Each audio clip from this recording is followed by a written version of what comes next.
Segunda parte. Shalom hermanos. Habiendo analizado, anteriormente, el concepto de preordenación el cual desplaza la preexistencia platónica, ahora tenemos otra herramienta de interpretación llamado pasado profético. El cual fue analizado antes, pero ¿entendemos este concepto? Veamos un ejemplo de esto. Yeshayahu, Isaías 53.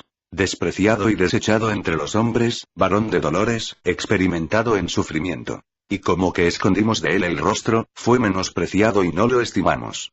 Observe esta frase. Fue despreciado y desechado de los hombres. ¿Cómo ve usted esta frase, en pasado, presente o futuro? Lógicamente, está en pasado, está hablando de un hombre que ya fue despreciado y desechado, que ya fue un varón de dolores, que ya fue experimentado en quebranto. Ahora bien, significa que aunque en este pasaje se utiliza el pasado profético, ¿esto quiere decir que para la época del profeta Yeshayahu, Isaías ese hombre fue despreciado y desechado? Claro que no. Pero entonces, ¿para qué se utiliza el pasado profético? Para darnos la certeza de que ese plan de Hashem con respecto del Mesías se va a cumplir, no importa lo que suceda, se va a cumplir como si ya hubiese sido hecho. ¿Ven la gran diferencia que hay si dejamos de utilizar herramientas platónica, estoicas, neoplatónica y gnósticas en nuestra interpretación de las escrituras? Veamos Devarim, Deuteronomio 18:15. Hashem, tu Dios te levantará un profeta como yo de en medio de ti, de entre tus hermanos. A él escucharéis. Vea bien esta frase. Profeta de en medio de ti, de tus hermanos. ¿De dónde será levantado el Mesías? De en medio de una familia humana, de la casa de Mosé, de la casa de David, de la casa de Israel. No importa cómo lo pongas, no importa cómo lo interpretes, la posición unitaria, la mente hebrea, es. Si Yeshua existió antes de su nacimiento en alguna forma, no es un hombre en la totalidad de su significado, y ese es el punto neurálgico del problema entre la posición unitaria y la trinitaria. Muchos católicos cristianos evangélicos etcétera, piensan que Yeshua era alguien que no necesitaba comer, no necesitaba ir al baño, no necesitaba bañarse, no necesitaba dormir como los demás. Eso es absolutamente falso. Yeshua era un judío entre judío, era varón entre varón. Si lo circuncidaron a los 8 días era porque tenía un órgano sexual masculino. El gran problema es que algunos católicos cristianos han idealizado, y han aumentado, e investido en su imaginación, y en la de los creyentes, cualidades que Yeshua no posee, es decir, lo presentan como una cosa que no es humana, que no es de nuestro planeta, un extraterrestre. Yeshua no fue un hombre aparente, fue un hombre de carne y hueso. Es más, después de la resurrección, cuando los discípulos piensan que es un fantasma, él mismo le dice: mirad mis manos y mis pies que soy yo mismo, palpadme y ved, porque un espíritu no tiene carne, ni huesos como veis que yo tengo. Hillel, Lucas 24, 36, 43. Mis amigos, Yeshua es un ser humano, Yeshua no es ningún fantasma ni ningún espíritu, ni ninguno semejante a hombre o parecido a hombre, ni mitad hombre ni mitad espíritu, no es un semidios, no es un extraterrestre, no es una quimera. Es un hombre, 100%. No 50% hombre y otro 50% divinidad, y menos 100% hombre y 100% divinidad, ya que nada puede ser 100% una cosa, y al mismo tiempo 100% otra cosa. Inventar porcentajes es producto de un dogma incomprensible, que solo tiene sentido, en aquellos que tienen una mentalidad filosófica greco-romana. Ahora que lo sabe, ¿qué va a hacer? Recuerde, es solo su decisión, y de nadie más.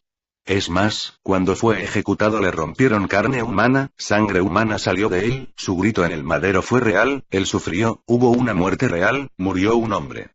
Vamos a ver la mente hebrea reflejada en los escritos de Shaul, Pablo, Romanos 4, 17, como está escrito: te he puesto por padre de muchas gentes, a quien obedientemente creyó que da vida a los muertos, y llama las cosas que no son, como si fuesen. Permítame apartarme un poquito del tema, ya que en este versículo Abraham creyó en el Eterno que da vida a los muertos. Una referencia a la orden de sacrificar su hijo Isaac, plenamente convencido que el Eterno se lo resucitaría y no lo dejaría sin heredero. Así que Abraham nunca pensó que iba a perder a su hijo, pero no es menos cierto que un gran dolor lo abatía, en lo cual tocante a este tema Flavio Josefo, Antigüedades de los Judíos tomo primero, editorial Plie, da un discurso del dolor de Abraham, pero no incluye la esperanza de Abraham de que el Eterno podía luego regresarle la vida a su hijo.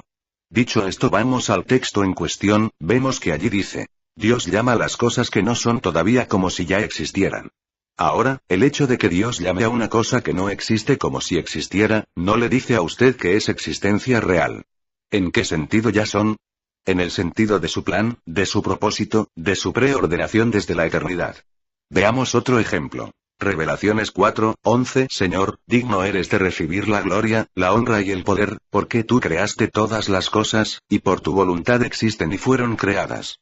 ¿Qué quiere decir? Porque tú creaste todas las cosas, y luego se dice, ¿y fueron creadas? ¿Cómo se entiende esto?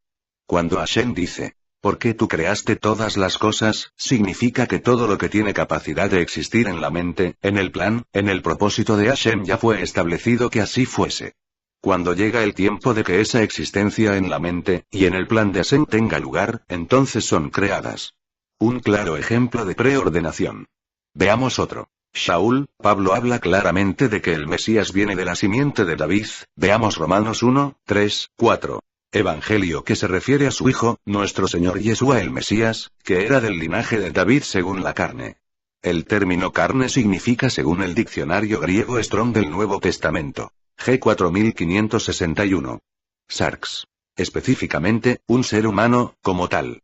Carnal, carne, cuerpo, humano, naturaleza, sangre. No importa cómo lo quieran poner de manera figurativa, el cristianismo, es un ser humano. Y la razón por la que Shaul, Pablo dice, carne, es decir, ser humano, es porque ningún hebreo cree que Elohim tenga carne, ni sea un ser humano. Veamos otro. Gálatas 4:4.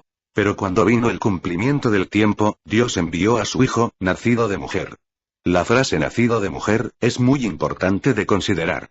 Déjeme hacerle una pregunta. ¿Cuál es la diferencia entre nacer de mujer y nacer por medio, mediante, a través de una mujer? Vamos a explicar. La preposición de, sirve para explicar la materia de que está hecha una cosa, ejemplo. Silla de plástico. La preposición de, denota posesión o pertenencia, ejemplo. El libro de Ruth. La preposición de, manifiesta la naturaleza o condición de una persona o cosa, ejemplo. Caballo de carrera. La preposición por, unida a un nombre de lugar, determina tránsito por ello, ejemplo. Iremos por Venezuela.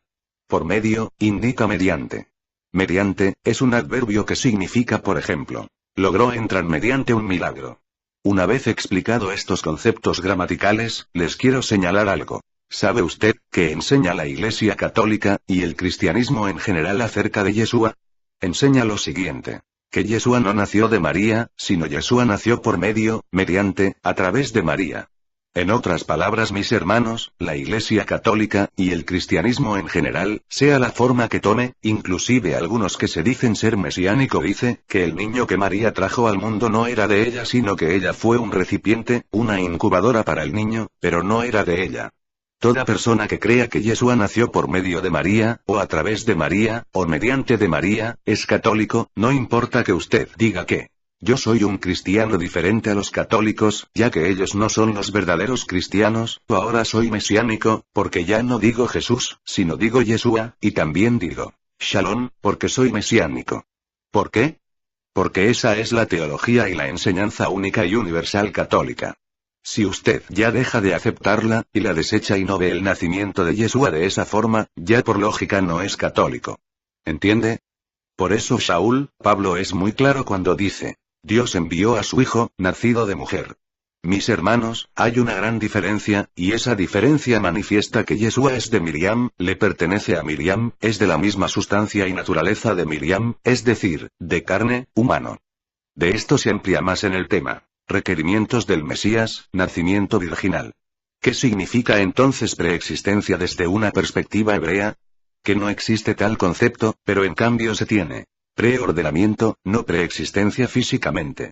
Por lo tanto, de ahora en adelante, cuando usted se encuentre un texto bíblico que hable de predestinación, preordenamiento, preexistencia, preconocimiento, usted tiene delante dos alternativas. La interpreta desde el punto de vista de los padres de la Iglesia, y de la filosofía griega, o desde el punto de vista hebreo. La decisión es suya, también la responsabilidad. ¿Cuántos entienden lo que digo? Shalom a todos.